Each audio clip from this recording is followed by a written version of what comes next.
day of a full set of games to look at. So yeah, let's get started. Um, the first game is from Anch, and I'm just gonna give it a second to load, and for us to basically for us to be able to uh, people to all show up before I jump into the analysis. Give it a minute or two, I guess. Um, yeah. So the first game is from Anch, who's from the chess study group. I think it's a great Discord channel. It's awesome and gives basically the users of this channel have given a lot of games that have been super good to look at, super helpful in giving us material to review during these lessons. And in this game, Anch is playing white. I haven't seen this game, but let's quickly go through. Looks like basically a perk. So let's. Interesting. Okay, cool. Um, cool. And it's got the Lichess notation on it, which is often pretty helpful. So yeah, so here it's a perk opening. White plays e4, black plays g6. White gets center control and fair development, and black gets the quick bishop develop to g7. D6 is also probably going to be played. H3, and overall, this is basically a position that we've seen many times before. We can look in the opening book. I bet there's easily 100 games with this opening structure in it, and I mean it's basically a standard perk modern game where white has a big center and a developmental edge, and basically black will choose the correct time at which to break free of all of the center control. Basically some type of counter attack that involves pawn moves in the center. White's development is good here, and this is specifically the move that I was talking about. So, black chooses basically black's development is has gone as far as it can go without opening up the position. So black is choosing between uh, black is basically choosing here between uh, c5 and d5 are the two options that can help advance black's position here. Hey, welcome, Pixon. Thanks for joining the stream. Um, yeah, it's good to see you. Uh, so black is basically choosing between c5 and e5 here. They're both sort of necessary in order to advance development, and here, h6 is an option too. But out of the opening book, c5 and e5 are the choices, and let's take a look what the eval says as well. Eval advocates c5. But I basically agree with what the opening book dictates, which is just generally try to expand the position because black is going to need to regain at least some space, somewhere between here and the later middle game. So h6 is probably fine too. But the push of e5 or c5 here I think are the most intuitive. So h6, bishop takes f6, which is ideal, and I have to think that's probably, that basically moves the needle in black's direction.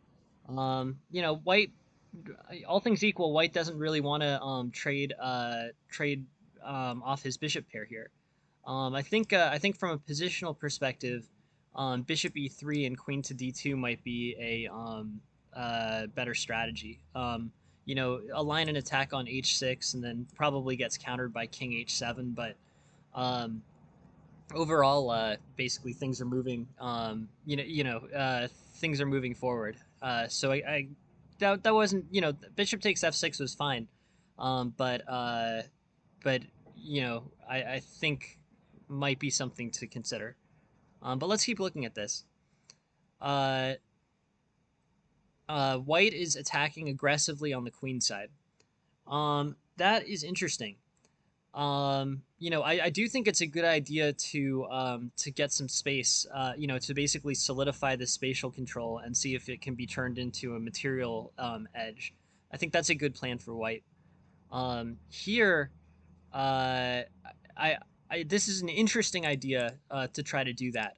Um, Maybe I'll run through this one more time. But then we'll I think we can go back to an earlier part of the middle game and assess plans completely.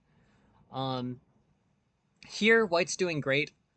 Basically, throughout that tactical trade, Queen H5 hangs the H3 knight, and White capitalizes. Basically deflected this effective uh, basically deflected all of the attacks, which is perfect. Uh, Here, I guess basically White's going to try to come up with an opportunity to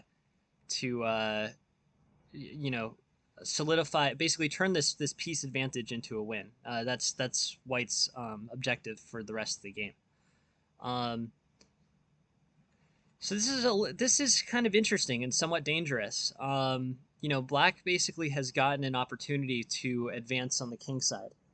This H pawn could potentially pose some difficulties for White. Um, it's tricky. Uh, I think White needs to start getting his pieces mobilized and moving towards the king side here. This pawn can definitely be stopped, and the eval says White's up 3 pawns here. But this is definitely something that needs to be dealt with fairly carefully. Um, on A6 and advance your pawn. Maybe. Um, it depends. I'm not sure. The thing about that right here is that it may ultimately just end up with a win of an exchange. It's a good question to ask for sure.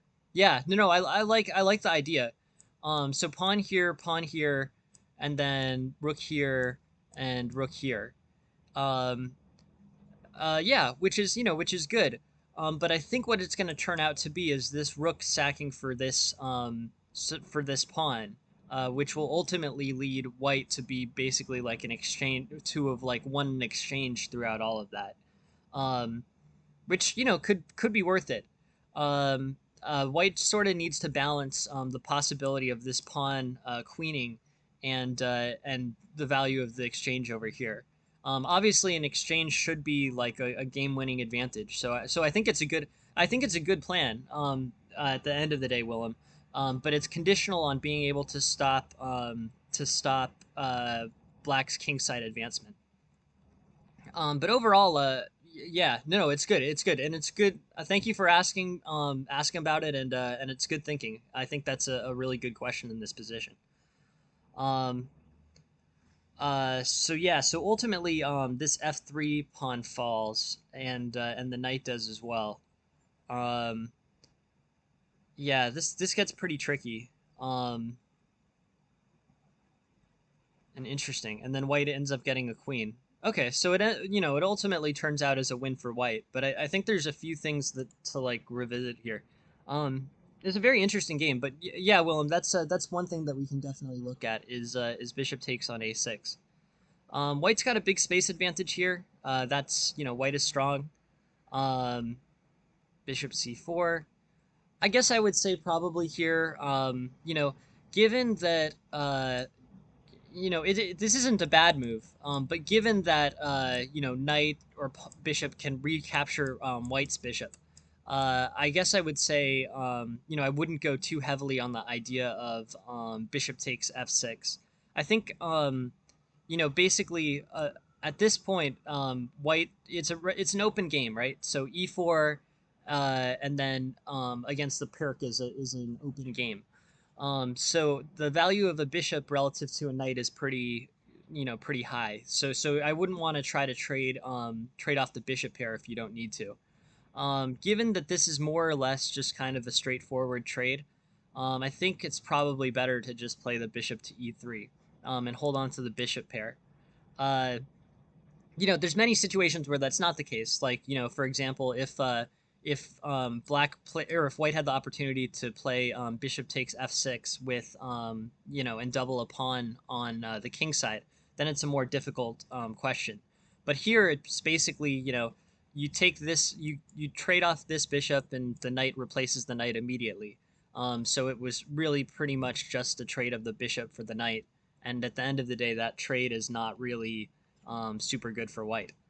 Uh, but yeah, very interesting. I would say so. After h6, I'd say bishop e3, um, and uh, and yeah, c6, bishop e2, queen a5. And white's basically both sides are trying to get developed. I feel like white has a pretty good position here, largely due to the space advantage that white always gets against modern and flank openings. Um, this bishop's pretty strong, and could potentially generate an attack. But overall here, I think bishop e3 as opposed to f6 may offer a slightly better alternative for white. Um, After bishop takes f6, we definitely do swing a bit towards equality. I think yeah. So I think white wanted to hang on to that bishop pair, given that trading that bishop off for the knight didn't pose black any immediate problems. Um, uh, so black retakes with the bishop, so it's not as if he completely replaced the knight on f6. Um, d5, a4, b4, and here it's pretty I guess I would say, hey, thank you very much for the follow, Cagnes. Cool screen name. Um, but thank you very much for the follow. Um, uh, yeah. So here, white has a huge space advantage. Black's basically evaluated as slightly better, largely because of this. Basically, this bishop is not particularly strong, and it will be difficult to make this bishop into bring this bishop to a situation in which it's more comfortable. D5 I think does cause just basically causes some developmental problems for this bishop. Also, e5 causes developmental problems for this bishop.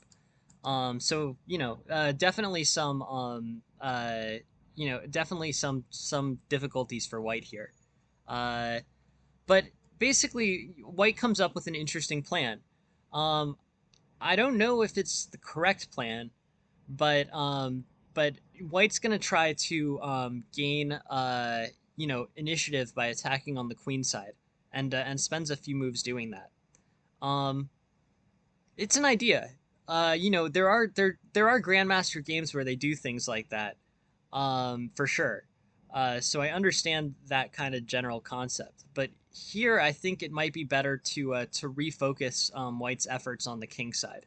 Um, the h6 pawn is kind of vulnerable, and just as a whole here, I think basically expansion on the king side might be the best choice for white.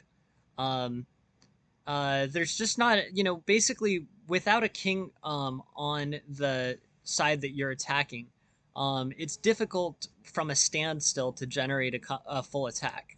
Like these pawns, you know, this side may be underdeveloped, but it's pretty solid in terms of where the pawns are standing.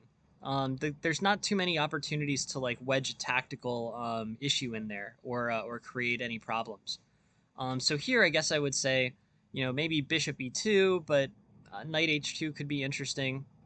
I guess I sort of lean towards knight h2, and then have f4 in mind to play as an expansion for white on the king side. I think that ultimately this position is already a little bit tricky for white, given that his bishop is not on a productive diagonal. But I do, and as well as he doesn't have his dark squared bishop anymore either. Um, but I still think play should probably be directed towards the king side. One alternative strategy I would say is that it may it's this will be challenging, but I think a different way to execute this queenside attack would be with bishop with a4, and then a combination of knight e2, knight g3, bishop e2, and then push the b4 and c4 pawns. The c4 pawn is the one that can exert the most pressure directly on black's queenside pawn formation. So I think b4, c4, c5 is really where it's at. That would be my recommendation for at least how to execute this attack. But I'm still not entirely convinced that it's the right play. Um, I think white will get chances in this game. Uh, I think maybe knight to e2 here, maybe. But this is a little bit tricky to navigate. Um, Queen takes, and then ultimately black hangs the knight, and white secures a tactical victory. But I think the place to revisit is actually pretty far back from a positional standpoint. This trade here, uh, basically white has a number of options here. H6 is kind of a move which weakens the king side. If it's a king side attack, it generally tends to weaken if basically the pieces are if the pawns are moved in front of the king on a king side attack, things get a little bit tricky over here. So maybe bishop e3, queen to d2 is a better line of action. Trading this bishop for the knight, um, with just as a trade on to itself, I think is going to create some weaknesses. It's the bishop just isn't worth that knight, I guess I would say. After castles, e5, d5, bishop g7, a4, and it's basically a position where white really could use his light squared bishop, probably to attack the h6 pawn. Um, the eval's already showing about minus 0.75 pawns for black, and yeah, at the end of the day, like that's probably a serious positional disadvantage for white to try to go up against. But it all works out at the end. But that from an instructional standpoint, I think that's probably the best idea. Revisit this bishop takes f6. Uh, I think that this h6 move does prompt a move from the bishop, but it is not bishop takes f6. It's probably bishop to e3. And then after this, the eval basically shifts negative, and uh, here too, I think d5 might be so restrictive to this bishop that I think that's probably worth avoiding. Maybe pawn takes e5, but something that isn't d5. This just gets blocked here, so I would avoid. Yeah, I guess d5 as a move, sort of. Uh, yeah, is it sort of causes some problems. Um, Anyways, very interesting. Queen takes, and yeah, this ultimately trades into a pretty kind of a favorable position. White's up a piece, black gets it back. But overall, I would give just the standard advice for Anch. I would say consider consider. I think tactics training is probably the next step. I think that's where you'll get the strongest returns. But the other thing that you can do is basically is follow that positional guidance. Don't trade off your bishop pair if black can just replace the piece that you took with the same piece. In this case, knight takes f6. Yeah, so be a little bit less trade happy, I think, is the conclusion, Anch. But thank you very much for sending me the game. It's very interesting. Please keep sending them. They're always fun to look at. Cool. So let's take a look at another one. This is another game off of Lichess. And let's see.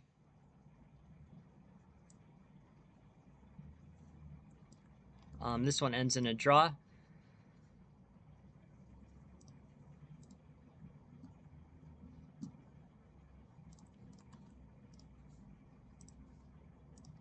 And yeah, cool. So queen takes d4, queen a4, g6, and here white's showing a pretty, basically it's a very early, queen takes d4 in the Sicilian is a rough move.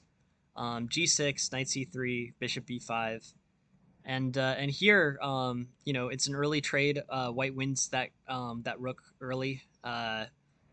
Probably a little bit too aggressive for black, but it's an interesting game. Let's take a look at this. Let's take a look at the opening theory behind this opening because I don't particularly know it. Options are queen takes d4 is the third most popular. The most common is c3 and knight f3. These are the three main options. Let's take a look at queen takes d4. Queen takes d4 leans towards equality. Black gets this immediate knight to c6, and the white queen needs to do something to respond to that. Either queen a4 or or bishop to g7. Bishop to g7. We're deviating quickly from theory, but here, I guess the suggested move is queen to d3. But it's an unusual position. I don't know exact. This is something that you could definitely use as a surprise attack to throw black for a loop here. Um, let's just play like a standard opening line.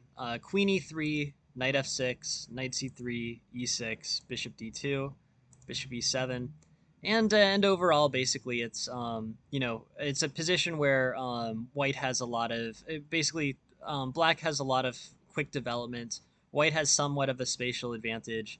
But in any case, the opening book has really, opening theory has gotten derailed here. So yeah, so it's pretty good for white as a whole. D4, queen takes, knight c6, queen a4, knight c3, and here, the only game in the opening book says knight to d5. The engine says to just develop straightforwardly, but we're in some pretty crazy sidelines here.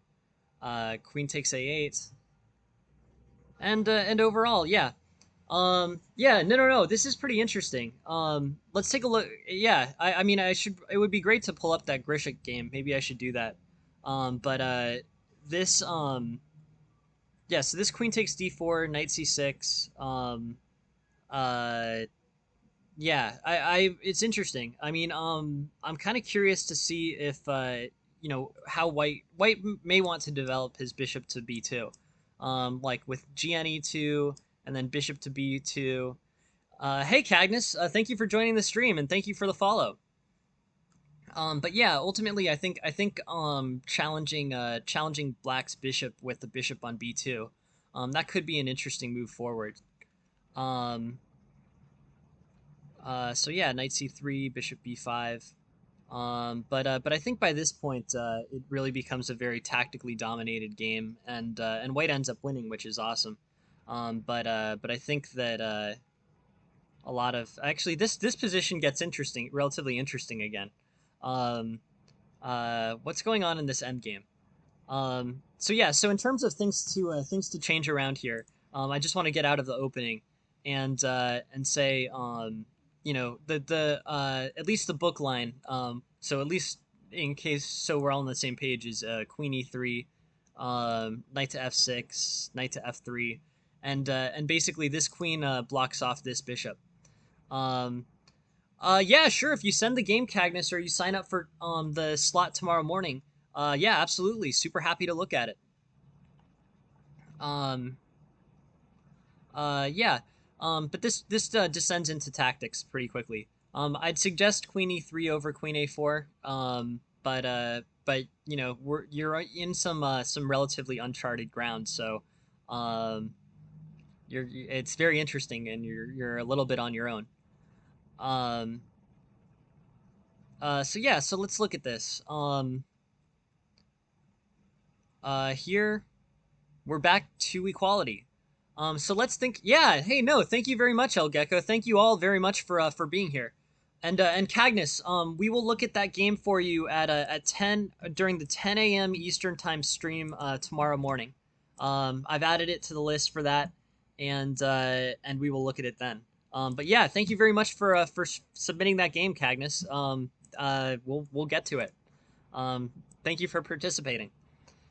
So yeah, so here we're actually back into a pretty interesting endgame position. The chances are sort of pretty equal here. So where are the advantages for black and where are the advantages for white? Um, Rook b7 threatens this h7 pawn. Basically knight take it's white to move here. Just so we know, knight takes f4 leads to hanging this rook. So knight takes f4 is not playable. Um, Basically, white's pawn structure is stronger, and all the pawns are on the opposing color to the black bishop. And all of black's pawns are also on the color opposing the black bishop, so they can't be defended as quickly as if they were on dark squares. Um, what's the correct move here? The correct move here. So I guess I would say I want to go into like a 3 or 4 minute analysis of this position.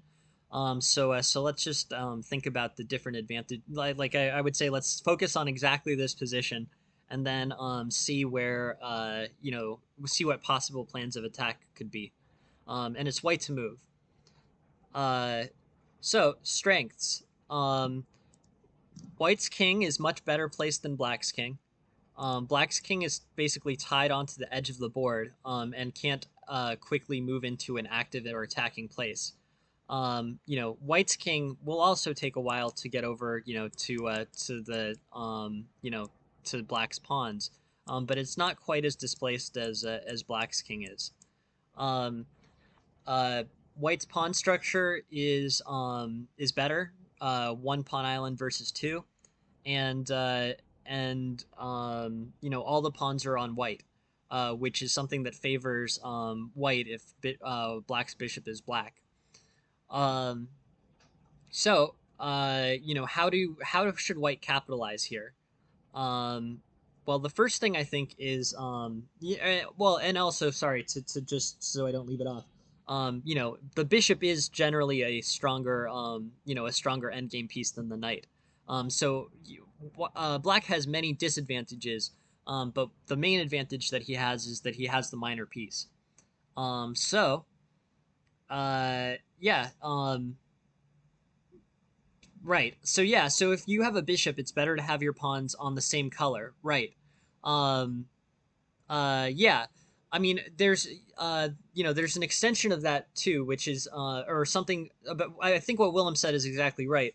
So it's good to have pawns on your own bishop's color in an endgame so that you can effectively defend them. But usually the way that pawns line up against each other, they're spread apart. They're basically aligned next to each other. So in a general situation, especially in a closed game, if your pawns are on white squares in the end game, that generally means that the opponent's pawns are on black squares. Just because pawns line up one apart from each other in closed positions. Here, things are pretty loose. So, the pawns aren't adjacent to each other. Everything's on white here, which is interesting. So now that we've had this position up for a few minutes, the next move I think is a pretty clear one. Rook to b7. Moving your rook to the seventh when you have the opportunity to is almost universally a good idea. It's even better if the king is on the eighth rank somewhere. But either way, basically the seventh rank is most frequently where all the pawns are. The rook can basically get behind the pawns or attack them to the side, and then when they move forward, the rook can get behind them, like rook b7 threatening g6. It's a pretty good position. So here, g5, and then rook takes h7. I'm not sure g5 was the best move there. The engine says it is, which is sort of interesting. But Yeah, I think basically Black has multiple threats that he needs to respond to here since Rook B7 was played. Um, Rook B7 frees the knight. And remember, it was white to move here, and the knight was threatening the bishop, but couldn't take it because he would lose the rook in that case. So with Rook B7, there's a double attack going on. This knight on that bishop and this rook on that pawn, and basically, Black can't, especially since it's a bishop and the pawns are on the opposite color of the bishop. It's a double attack, which is going to play out well for White. The opportunities were either bishop to g3 or g5. Those were the two options that defended the bishop. So let's say Black plays g3. Now, White basically has secured a material advantage and is closing in on a win.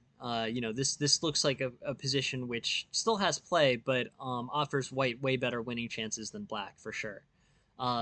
Maybe Rook to G7 could be played on the next move if he gets the opportunity. And then in that case, this pawn would be getting attacked and not be easily defended.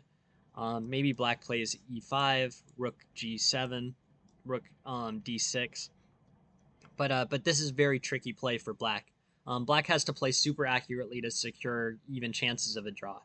Um, Also, Black's king's displacement over on the eighth rank is really showing as a weakness.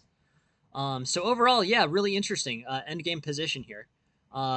Taking it from here, the engine sees quickly that it's all it's a big white advantage, but it still requires some execution, and the way to do that is by playing Rook to B7 with a double attack on this pawn and this bishop. That's the best tactical play for White. Um, but yeah, it played out into a pretty interesting and relatively equal position. So yeah, the end game I think is instructive, and yeah, I guess I would say revisit potentially Queen to E3 as the correct move for White. It's less of a displacement than the Queen on A4, where a move like C3 it probably becomes necessary. Um, but yeah, overall, very interesting game. Thank you very much for sending that. Yeah, it was cool to see. Good tactic, winning that queen too. That seemed to work pretty well. Um, and even with queen d7, to be honest, Black's in a lot of trouble here. But yeah, great tactic. Bishop b6 traps the queen. Nicely done. Cool, awesome. Yeah, thank you very much for sending that game. Please keep sending them in. Interesting stuff. Um, let's take a look at the next one. I'll just pull in an import from Lichess.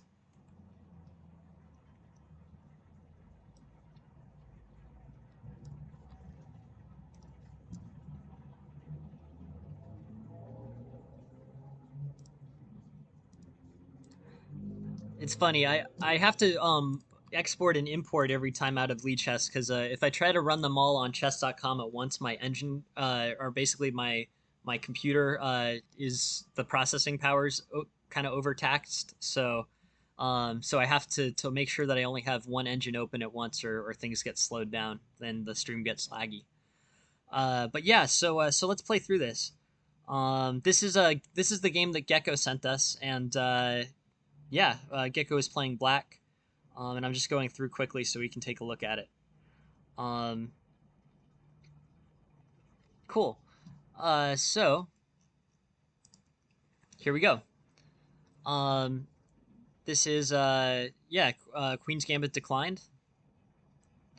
B6 looks early here. It's interesting. But I don't think that's one of the preferred moves.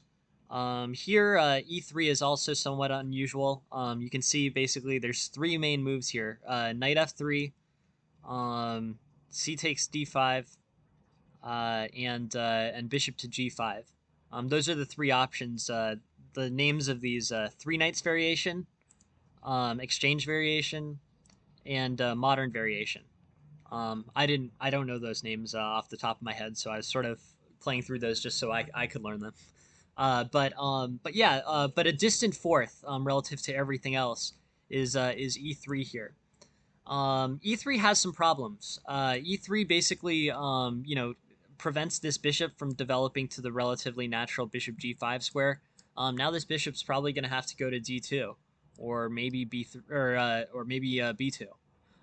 But that move in kind of an unnecessary way, decreases the mobility of the dark squared white bishop. Here, b6 takes things out of theory. There's still a little bit of theory here. C6 potentially, or castles. B6 is an interesting try though. B6 basically is the idea that you're going to move your bishop along this diagonal. I'm not. I guess I would say that that is a plan that has some promise to it. But I feel like if white plays kind of f3, that does shut things down. Although at the cost of having to come up with a less natural progression plan for the knight. Um, anyways, b6, c takes d5 is finally played by white. Knight takes d5, and overall, knight takes, pawn takes, c takes, and yeah, things look pretty good. It's basically things have simplified, and white has continued to have the initiative. Um, I guess I would say, in some ways, this is basically showing equality, which means that black has eliminated the initiative. But b6 is a pretty unchallenging move for white. I guess I would say, it makes I think it makes a little bit more sense to go for earlier development here. The white squared bishop, or white squared bishop's value on the fianchetto here is not super clear to me.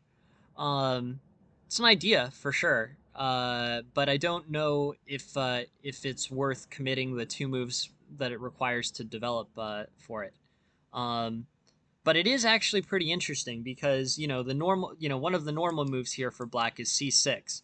And with c6 having been played, bishop b7 is not something with a lot of value. But if c6 isn't played and that diagonal really is free to the rook, that makes bishop b7 a more interesting and somewhat complicated move. Um, c takes d5 should be fine for black. I think e takes d5 is slightly better here. It basically increases the strength of black's pawn structure.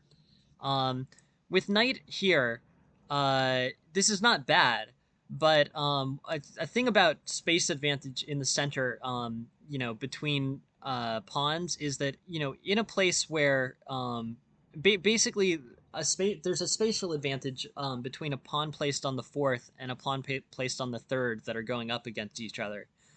In the absence of this e3 pawn, this d4 pawn would be stronger than this e6 pawn. Um, Basically, that's just sort of a principle in the way that space works in the center. Like, these pawns are sort of going up against each other, right? So, like, if nothing, in unusual position in which there was nothing else on the board, nothing else neither of the pawns could move because the other one would take the other. I want to make sure I explain it right, but basically, if a pawn's on e6 and a pawn's on d4, uh, then and neither is defended, neither can move. So the pawn on d4 can't move to d5, and the pawn on e6 can't move to e5. They're both sort of stuck there. So the value, basically the conclusion of that is that a pawn placed on d4 is favorable to a pawn placed on on e6, and on the other side, a pawn placed on d5 is favorable to a pawn placed on e3. And the reason why it's favorable is because it provides the pawn that's further advanced with the spatial advantage in the center that comes with a more advanced pawn. But attacking wise, they're sort of facing off against each other, and neither can move. Um, so yeah, so I think here, I would say pawn takes d5 is a better play. It avoids this unfavorable d4 to e6 pawn structure, and instead it winds up in a position where the d4 is facing the d5 pawn, and the e3 pawn is still good for white because it's a central pawn. But yeah, this e3 pawn, yeah. I mean, I think that I would condition it based on multiple specifics to situations. But the pawn on the fourth controls more than the pawn on the third, and neither can move relative to each other in a situation where nothing else is on the board. But I it's sort of a not a possible situation that literally nothing else could be on the board. But that's the fundamental of that idea. If you had heavy pieces behind each of them too, the spatial advantage of the more advanced one would become more obvious. So like if there's a rook behind either one of them, neither could advance, but the one on the fourth would have more center control than the one on the third. Um, yeah, so here pawn takes d5 I think favor is better than knight takes d5. It's going to be two pawn islands either way. Here c6 can be played. And Yeah, this ends up playing out pretty well. I think white actually sort of improves black's by getting that pawn to d5. But it's pretty close to equals. Bishop d7, I think is probably better. Yeah, I think I'd play bishop to d7 here, and the reason why I think is because bishop d7 develops with tempo. Um, bishop to b5 might be coming here too, but you'd respond to that with c6. Developing with tempo, especially against a queen, is probably the most is probably the best idea here. Bishop d7 facing the queen on a4. That gets you free development for the bishop to d7.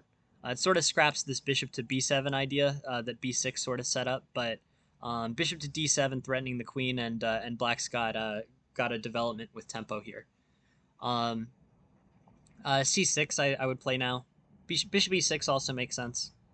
Um, but knight to d7, knight to d7 is not. I don't think it's as good just because it blocks. It basically doesn't take that tempo that I was talking about, and also it constricts this bishop's development. The bishop probably ends up going to b7 anyways, so maybe it doesn't matter that much.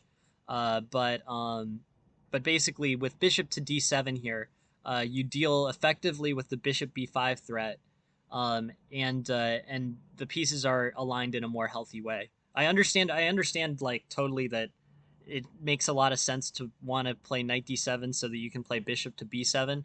But there's some tactical issues that come up with that with bishop to b5. Now things are getting a little bit tricky. A6 might be the best move. But this threat on this diagonal causes black some problems. Because black can't black I guess black should probably castle here. But he can't play c6, and c6 is a pretty natural move to be playing. Another thing, black can't actually black can castle. Bishop takes d7, bishop takes d7, and the queen is getting threatened on a4. But what black can't do is he can't play bishop to b7 and then castle. So, like for example, bishop to b7 and castling here hangs the knight, so it's no longer playable. Um, so it's I guess let's go back. Let's go back a second on this. Like, you're choosing between moving the knight to d7 or moving the bishop to d7. And they're both developing moves. So reason one reason why is because this bishop d7 defends and launches an attack on the queen, gaining a tempo. So that's probably the best reason to play bishop d7. But also, knight d7, bishop to b5, and now black can't really comfortably play bishop to b7 anyways. So the concept of like I understand what happened, which is you really wanted to play the bishop to b7 to the fianchetto, or at least that's what I think. That's what makes that's a pretty good explanation for it. Um, and I understand the logic behind it for sure. But but basically, you tactically speaking, with knight d7, you sort of lose at least part of the ability to play bishop to b7. So at this point, it's probably better to just sort of accept that b6 is a move that didn't play out exactly as it could have, and bishop d7 becomes the best attacking move on the queen. Yeah, no, I think that's right, El Gecko. I think it makes sense. You've built this. You've taken a move to play b6 and to give your bishop a potential fianchetto. I get it. It makes sense. In the context of the game for sure. But at this point, you have tactical reasons to accept that you know basically to adjust your plan. You have a tactical reason to adjust your plan here, and that's defending with a gain of tempo. Attack, basically developing your pieces with tempo against an attacking queen is like the object in like Scandinavian and that center counter thing we were looking at. And it's sort of a common theme. So I would just say if you have an opportunity to develop your pieces and gain tempo against an attacking queen, that's often the correct idea. Knight d7 develops the piece too. But basically, with bishop d7, you get to defend. The queen has to play somewhere, so you get to develop like two pieces, or maybe a piece in this pawn. But play two moves that sort of develop your position. Overall, very interesting. Like this attack is it's considerable. Like this is considerable. Bishop can't develop to b7 here. Um, Here, castling queenside compromises the king's safety. I think there's going to be some opportunities for black with like rook c8, and then like rook c8, c5, pawn takes d4. I think it's going to provide an opportunity to threaten the king on c1. Knight to f6, bishop to d3. But black's better here, largely as a result of black sort of giving up some king safety. This move of this king to this open file is helpful to white, and provides basically a plan for black.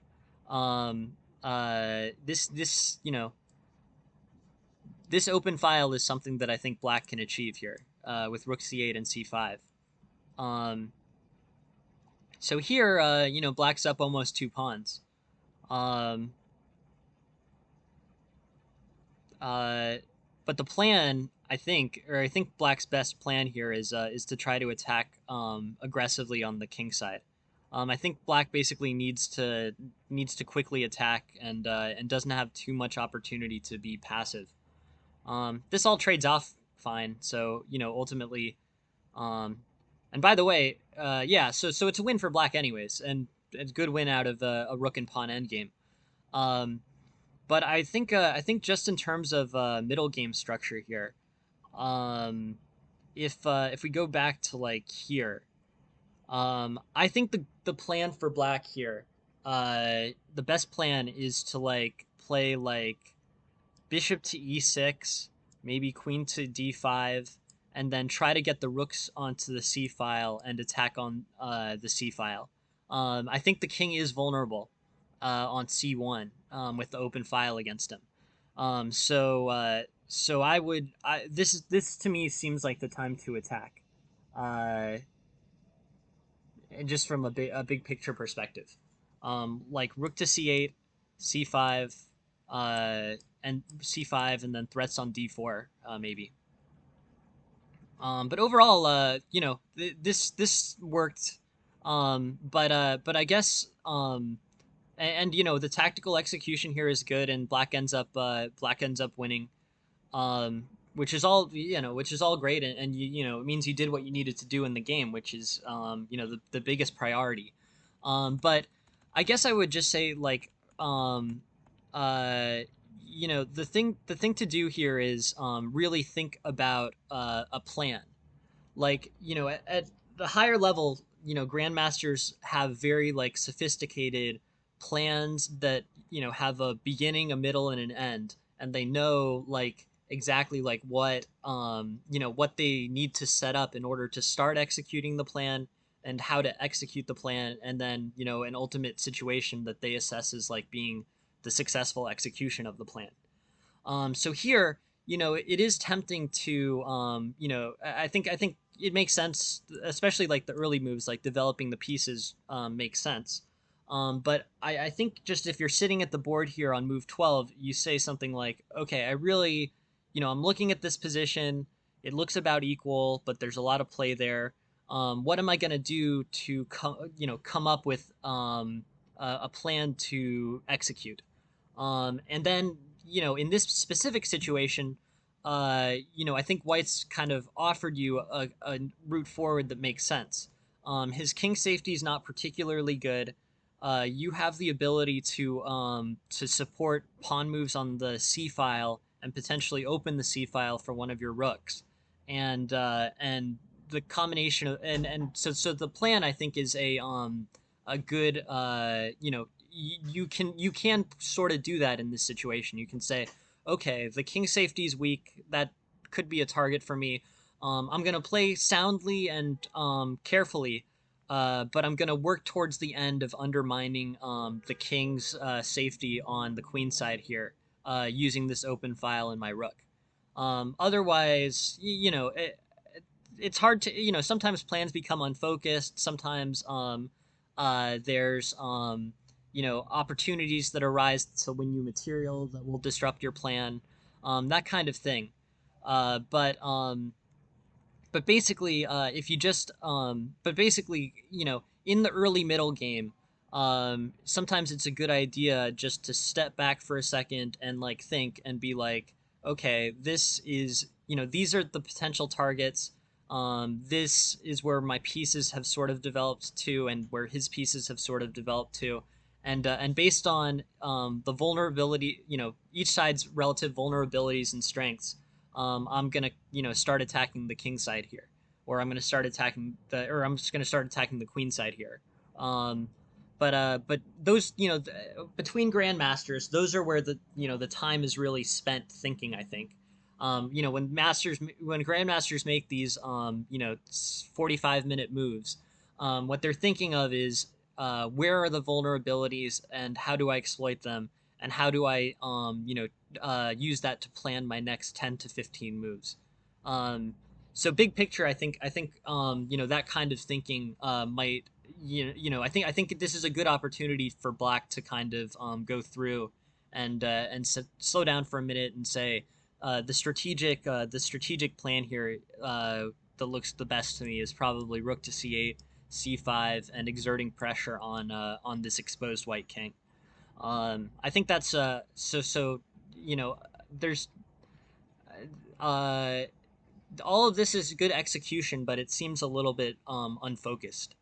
So I think that formulating a plan specifically after move 12 uh is is what I think I mean, you'd have to speak with one, but I think what a very high level player would do. Um, but overall, very interesting game. I think the biggest, that strategic thing I think is true, but the biggest, sort of one move improvement here, I think, is this d5, orienting these pawns against each other, and having a more favorable structure than d4 versus e6. Um, but yeah, it played out well, and Black executed well tactically. Got some good like shots in, and won the game in a pretty solid rook and pawn end game. So yeah, I think it's a really good game, El Gecko. No, thank you very much for sharing it with me, and yeah, it's very interesting stuff. Yeah, cool. Please keep sending them. They're interesting, and uh, yeah, instructive. Thanks, El Gecko. Cool. Let's take a look at the next one. Um,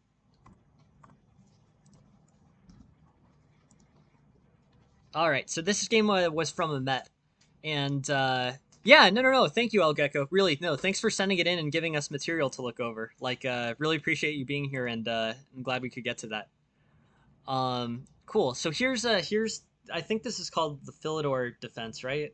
I always forget. D6 is yeah, Philidor defense. Philidor defense with bishop to c4. Philidor defense sometimes has this cool queen sacrifice. I'm just gonna show you guys. Uh, this this sometimes happens. So like knight to f6 here. Or actually no, sorry. There's basically opportunities for white to sack the knight on e5 here. I forget the move order. I can build. It's not worth building it, but sometimes the Philidor defense leaves to knight takes e5. Yeah, legal mate, exactly. Uh, I was I was blanking on the move order, but yeah, legal mate is a cool thing that can sometimes happen in the Philidor defense, um, as well as a few other places. Um,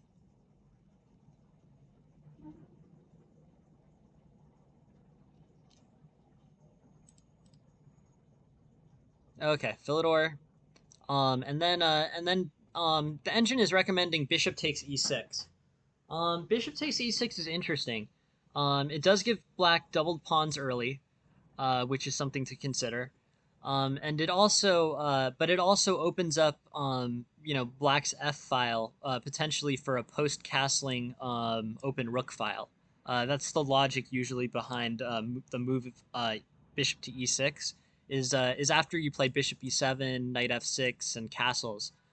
This rook has a line of attack on white's weakest point on the board. Um, yeah. This is yeah. So this is interesting. So bishop c4, bishop to e6. Um, uh, yeah.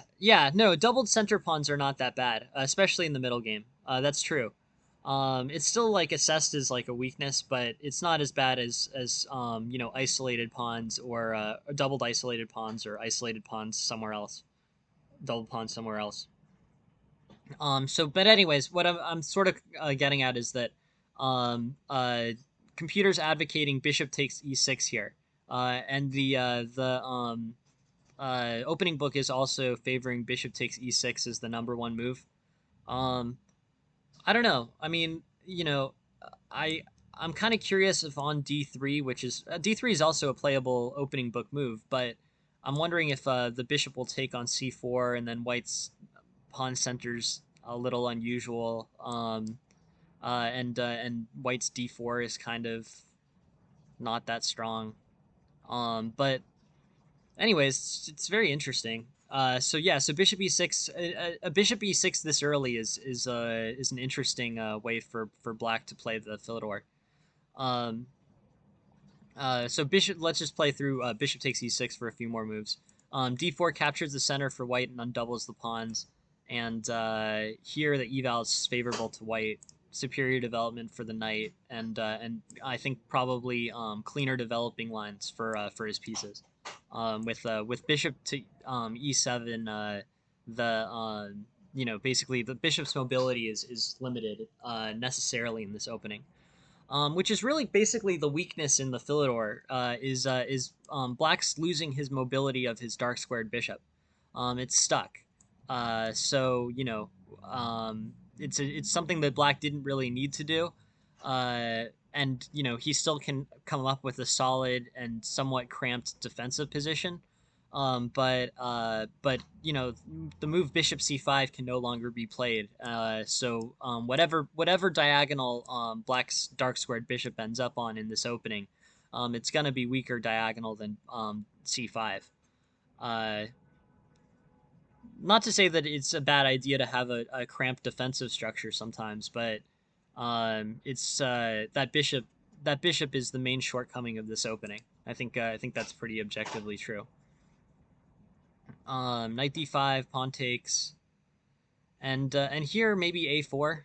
The knight looks trapped. Um, Black's sort of given white an opportunity to win that knight. Knight takes was forced, and this retreating square for black was only a solid retreat square for one move. So with knight b5, a4 can be played. So I guess yeah, Ahmet. I think all this others and pretty much this looked reasonable. But this is an example of where tactical study would have delivered a pretty close something pretty close to a win here. Black's piece is displaced, and with a4, that piece is trapped. The knight can't go here or here or here or here or here. So overall, uh, yeah. So a4. I think moves like a4 become a lot easier to see if you're doing tactics day in day out. Like, if you're doing if you're doing your tactics, your chess tempo, and your tactics training, you find a4 pretty easily. Certainly after a while of doing it, you find a move like a4 pretty easily, and the knight gets trapped, and you win. You play a4. You play a4 pretty soon, anyways, and trap the knight, which is awesome. But there were opportunities here for there was a move of opportunity for black to play c6 here, and then you don't lose the knight. So like here, c6, and then the knight has c7 as an effective escape square. Um, so yeah, that's mostly just tactics. Um, White is looking pretty solid. Um, uh, another tactical thing. After pawn takes, I think you probably should play knight to e1. With pawn takes, you open yourself up for attack by the bishop. So a double attack of the bishop attacking the a1 rook, and the pawn attacking the f3 knight. And the combination of those two wins material for black. Um, Black still got some, or White still got some chances here, and ultimately that pawn queens. But yeah, I guess I would say that that list of moves didn't play out super well for White. A4 and yeah, pretty much this tactic right here creates a problem for White that he can't easily recover from. But he does anyway, so that's a win for yeah, it's a win. A win's a win. But tactical study, I think that's where your returns are. I think learning the openings is good. Learning positional play is good. But in terms of what needs to be learned like the most immediately, I'd just say do an hour of tactics a day for a month, and you'll be a lot. You'll get very good returns off of that for sure. So yeah, I think that's good. Thank you very much for sharing the game, Amet. Please keep sending them, and yeah, stick tactics. Tactics offer you the quickest return on your time spent studying, for sure. Yeah, cool. Thanks for the game. Um, on to the next one.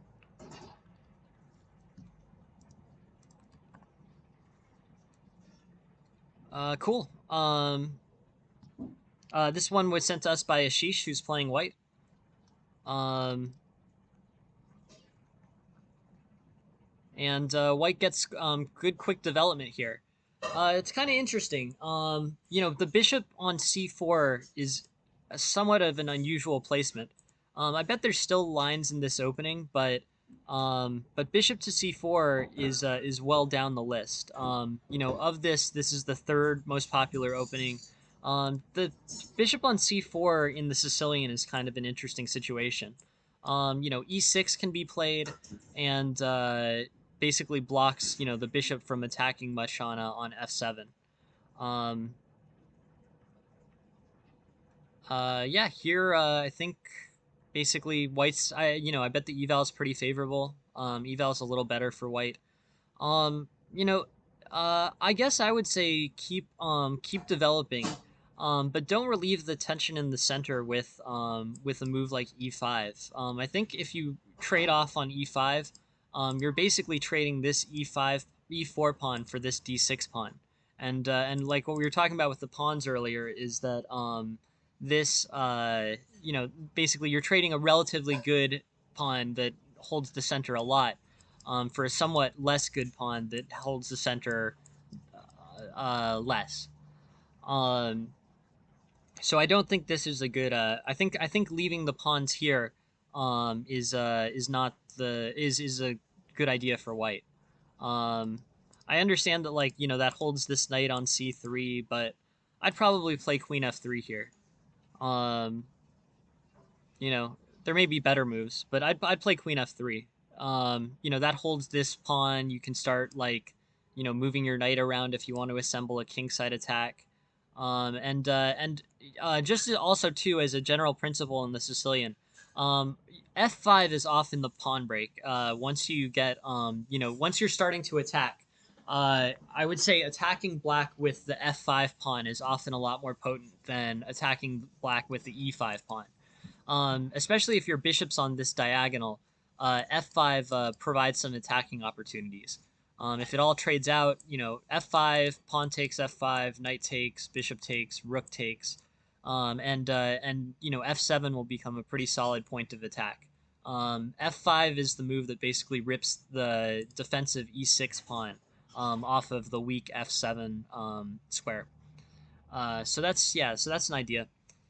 Um, Here, yeah, looks like white's in pretty good place. So basically, what happened is that f7 pawn ended up falling. White had a cool sacrifice here. Uh, Bishop takes. Let's see exactly how this happened. E5. Black missed the hanging e5 here. And then moved knight h7. Um, Black missed the tactic that came off of here, but after knight takes e5, I think he's got material. Um, so yeah, knight h7, knight c6, and yeah, basically pretty solid. Yeah, solid for white. Um, but black missing knight takes e5, I think was pretty helpful here. Um, the pawn break generally comes with f5 and not e5, but yeah. Um, anyways, this tactic ended up playing out pretty well, and yeah, strong outcome. But let's go back just a little bit.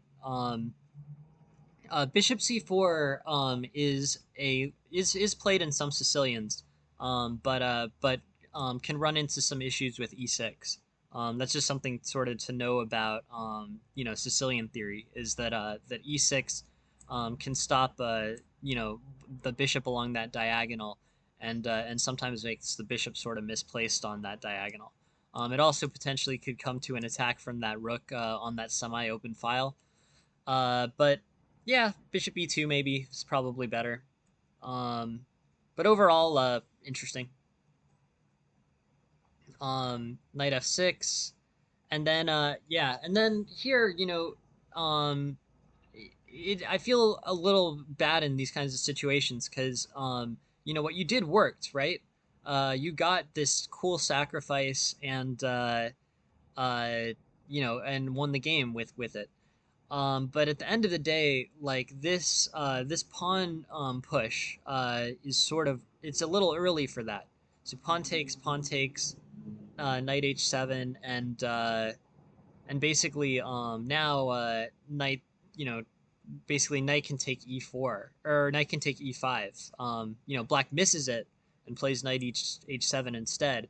But after knight takes e5 here, black's basically got a material advantage and a center advantage, and this pawn's going up against this pawn is actually a connected passed pawn. Um, but yeah, um, I guess I would say it's great that it worked, and it's led to some very cool tactics. But big picture, the tactics that you want to play are the ones that don't have a good response. Um, uh, Black missing hanging, a pretty key hanging pawn here, really helped you, and you ended up converting well and winning. But but you don't want to if possible you don't want to play unsound attacks. Uh, it's hard sometimes, and it's very difficult over the board to know which is sound or unsound. But um, you know, on this e5 move, pawn takes, knight takes, is going to lead to a hanging pawn on e5. Um, but cool. But so I think at the end of the day that that was a little bit not the right that was not the right tactics there. But since we've accepted that now, let's look at how cool this tactic is. So here, knight takes e6. So pawn takes e6 leads to queen h5 and then a checkmate. The only playable move is g6 and the queen takes g6 and then it's checkmate. Cool. So that's option number one. Um, Option number two is bishop takes, and bishop takes is also a pretty serious problem. On bishop takes, the queen takes d1 is the best move, I think, probably. Actually, it's castles. But say queen takes d1, which is what happened in the game.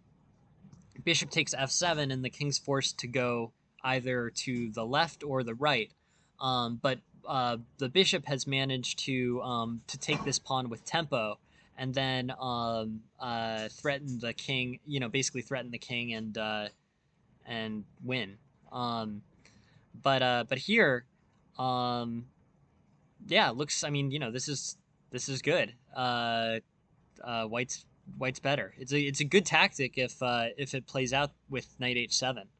Um, so bishop takes, queen takes, bishop takes, and this in between move, this bishop takes f7 move, basically wins the game for white. Um, the other way, I think bishop takes e6, bishop takes e6, pawn takes e6, leads to black losing his queen. So queen h5, and then either g6 or king d7. But if g6, then just king d7 in the next move. And then white can play the a rook to d1 and skewer the queen. So it's a very good looking tactic if black plays knight to h7. But at the same time, I wouldn't get too stuck on converting those. I think it's pretty much uh, yeah. I think at the end of the day, you really do need to stick to solid tactics. But it's very interesting. Yeah, thank you very much for sharing that game. Um, uh, good tactical sight on knight takes e6. That was pretty crushing. Cool. Let's look at the next one. Um,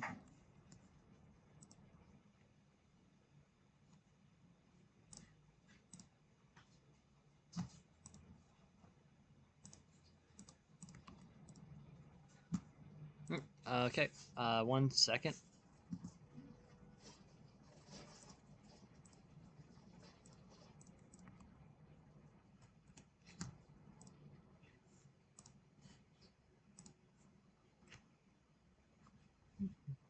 Okay. Uh,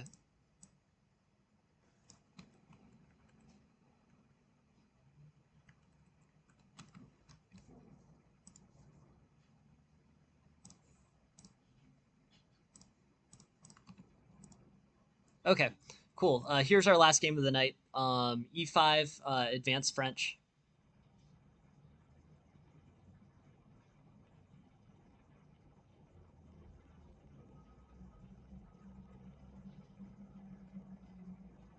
And here, yeah, white wins. Cool. All right. Let's look at this.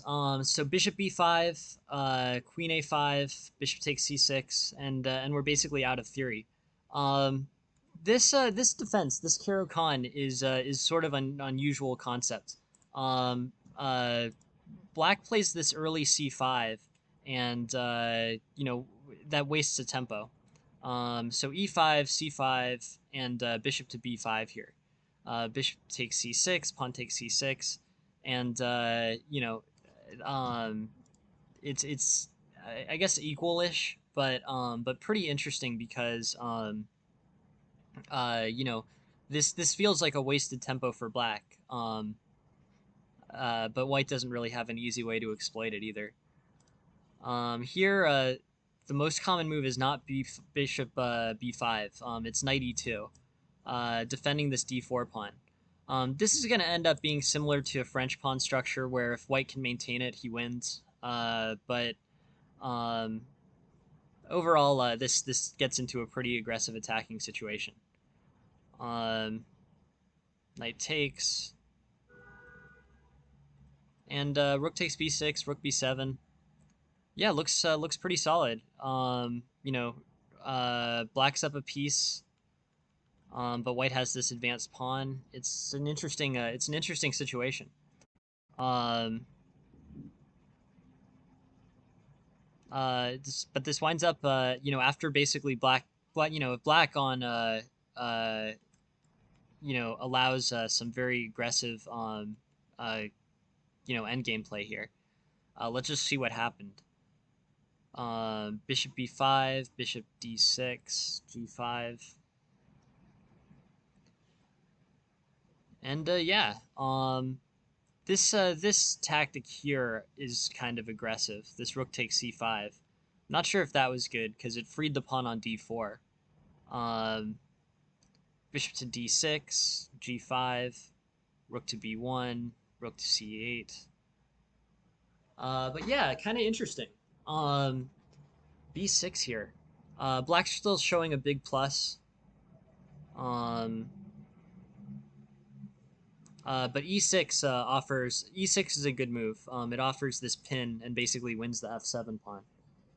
Pawn takes f7, and now black has a lot of different things to worry about. F8 queen, leads to a win of an exchange immediately. The white bishop plays c5, and here, white's better.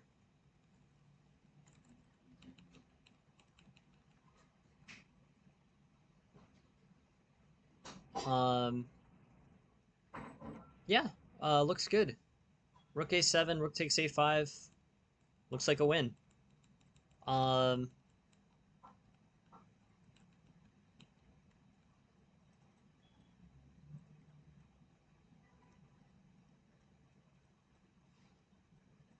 uh, okay, interesting. Um, but these passed pawns, they get pretty strong.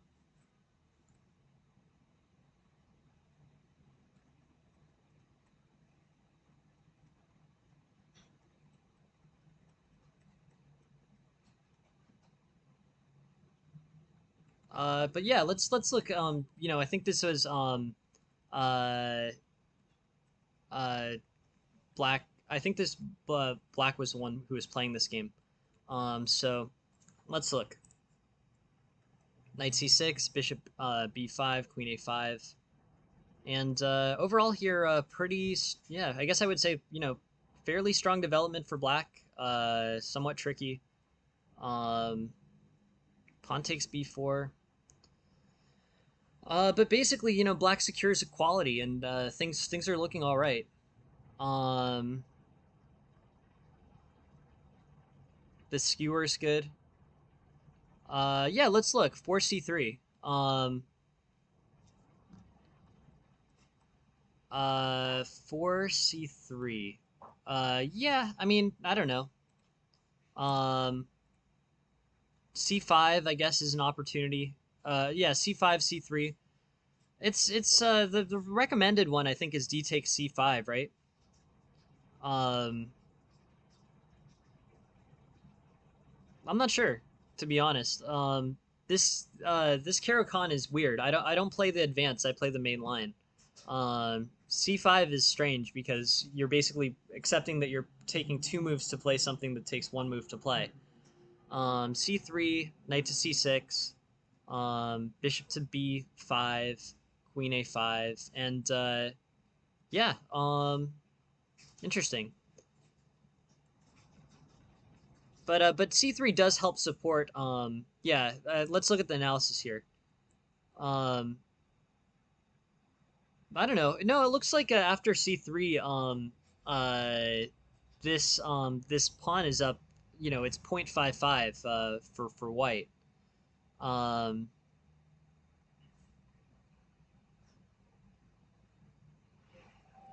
yeah, I mean c3 effectively defends d4. That's true.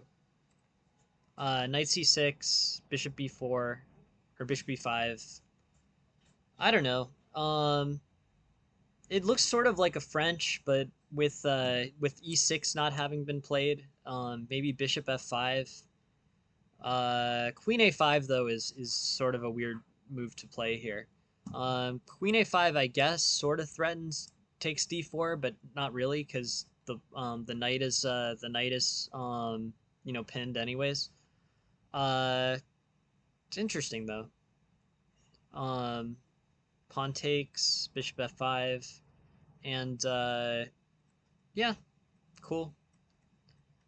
Um, Good skewer.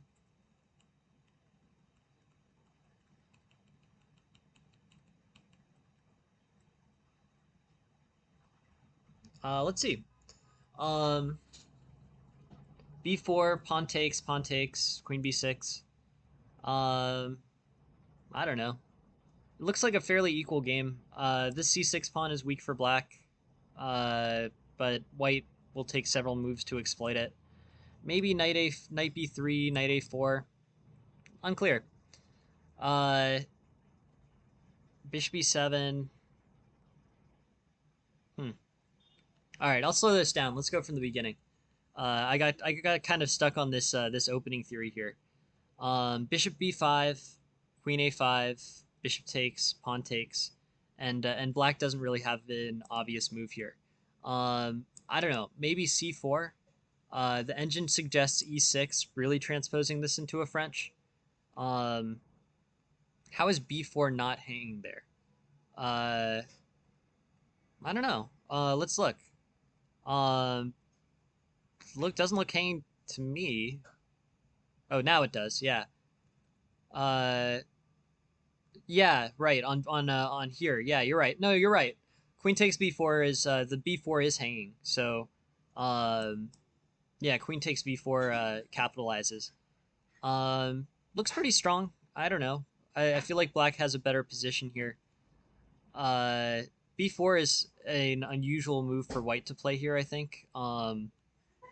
Basically I don't know exactly why. I think white would probably want to be developing in a straightforward way, like maybe with things like I don't know, take c5. I guess that's not developing. Um, I don't know. Uh, Kind of unusual. C4 maybe. It's weird. Knight to a3. Um, but I guess b4 does offer him some spatial, like at least some queenside expansion. It's a really weird, unusual game that I'm not familiar with. I don't think I've played the Caro-Kann much in my life, so um, this early Queen A5, this early Queen A5 without any immediate threats being sent is interesting, but not something that I'm familiar with. Pawn takes, Queen B6, Knight F5. Yep, looks pretty much. Yeah, looks pretty much like a win for black at this point. Black will have to take care of this pawn on b5 now. But here, black basically has a piece to a complicated pawn structure, and the worst case scenario, I think black just sacks the piece back. Um, it's kind of interesting. I play e5. That's my move against e4. Overall, there's it's a stylistic thing. I like open games with lots of tactics. Those are the most interesting for me to play. I guess it's sort of I almost play kind of a classical style with a lot of tactical play. People play things. People play a lot of the Sicilian now. People play the French, which is pretty solid. But I'm most comfortable e4, e5. E4, e5 playing into like the Italian game and Guaco Piano is black. is the most interesting for me. So yeah, overall, I guess I would say that's yeah, those that's my strategy. Um, Castles, bishop to c or rook to c1. There's got to be a tactical, yeah. There's got to be a tactical way for black to win this. Um, maybe doubling the or maybe getting the rook to c8. Uh, I think rook to c8 offers some chances. I think no, I don't know. I don't uh the no, I don't know that one, Void. Um, I've heard it's I'm not sure if it's sound or not. But I think I've heard of it. Um, but yeah, let's look at this.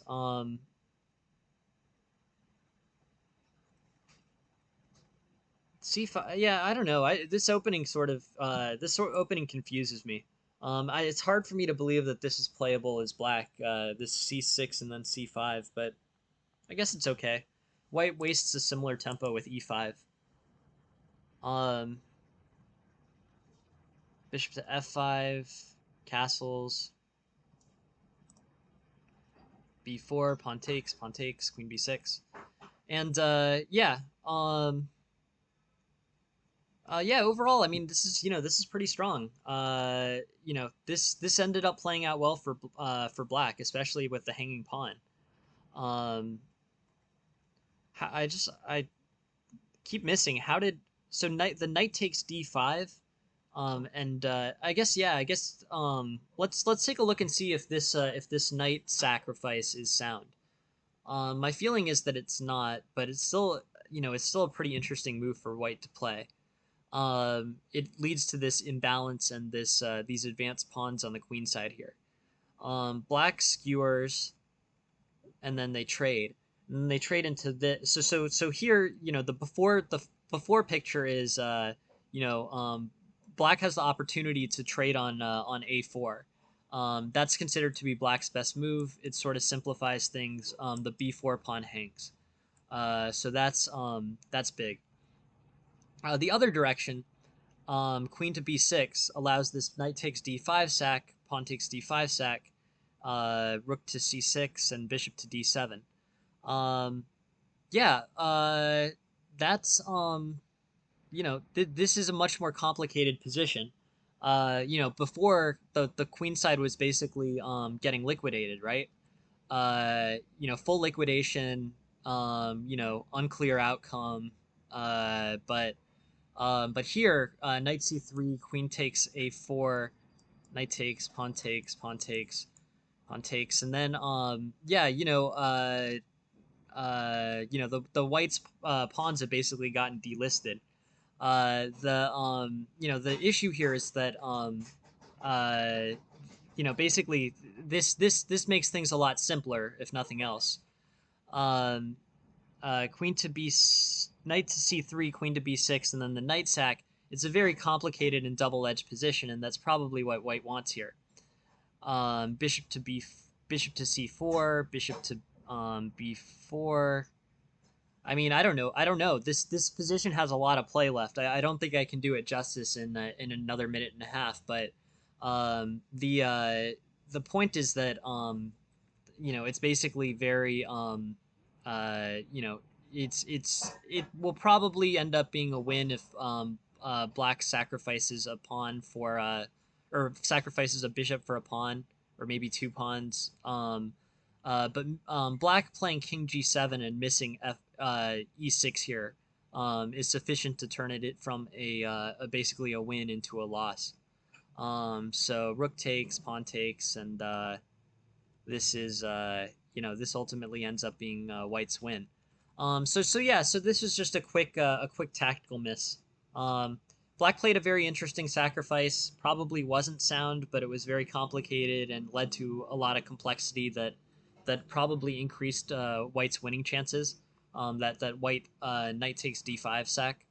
But King G7 here seals the game, and that's pretty much it. Um, yeah, pretty much the end. But overall, very interesting game. It's cool that the White had kind of the thinking to play Knight takes D5.